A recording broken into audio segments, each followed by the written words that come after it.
Hello, and welcome to the latest edition of Coronation Street News, the 20th of February 2010. I'm Dick Fiddler.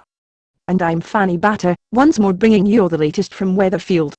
Breaking news. Missing Joe McIntyre resurfaces, literally. They say you can't keep a good man down, and Joe was no exception. After spending the week laying around on the bottom of Lake Windermere, no doubt moaning about his bad back, he popped back up. At this stage it is not confirmed that the body is Joe's. It could just as easily be someone who wanted to avoid the EastEnders 25th anniversary live episode. We'll keep you posted as this story develops. Fanny.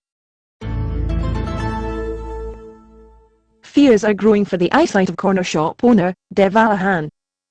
He gave cause for concern last year when he failed to notice that his own father had turned up, masquerading as Prem Mandal, and that Anita's auntie, Grishma, has turned up, and he hasn't spotted that she's actually his old auntie Mir, who used to work in the corner shop for him.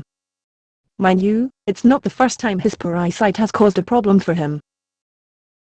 Oh dear. Moving on. Internet news now, and web surfers were surprised yesterday to visit the Digital Spy Soap news page and find no items featuring Kim Marsh, bringing to an end an unbroken run of 187 days. In a statement issued earlier today, Miss Marsh's agent told Coronation Street News that this was due to matters out of their control, but that Kim would be back next week holding forth at least 5 times a day with her opinions on everything from Katie Price's relationships to the price of baked beans. Relationship news now. We are sad to announce the breakup of children's entertainer Jessie Chadwick and longtime street grump, Eileen Grimshaw. According to local sources, She means Big Mouth Sean. According to local sources, the relationship floundered when Jesse decided to take his parents on a trip to Egypt instead of Eileen, resulting in her telling him that he could move out and take his parrot with him. Leaving the property, Mr. Chadwick declined to give a statement to our reporter.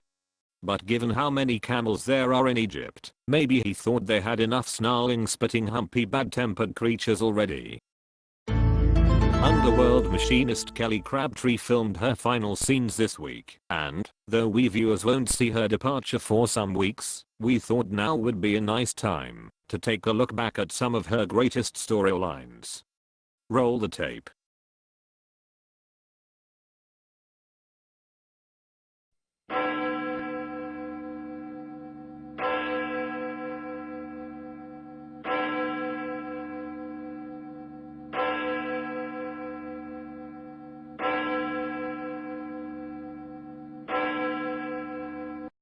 Memorable stuff, I'm sure you all agree.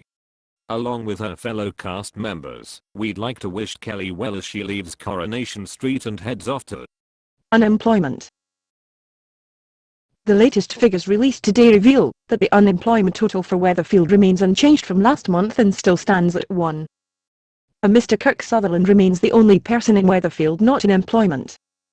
When quizzed about their lack of success in finding a job for Mr. Sutherland, a spokesperson for Job Centre Plus stated that Weatherfield's town status prevented them from advertising a post for Village Idiot, and that they had experienced additional difficulty due to Mr. Sutherland being a total. More on that story later. And finally, next week's Coronation Street sees the return of an all too familiar face.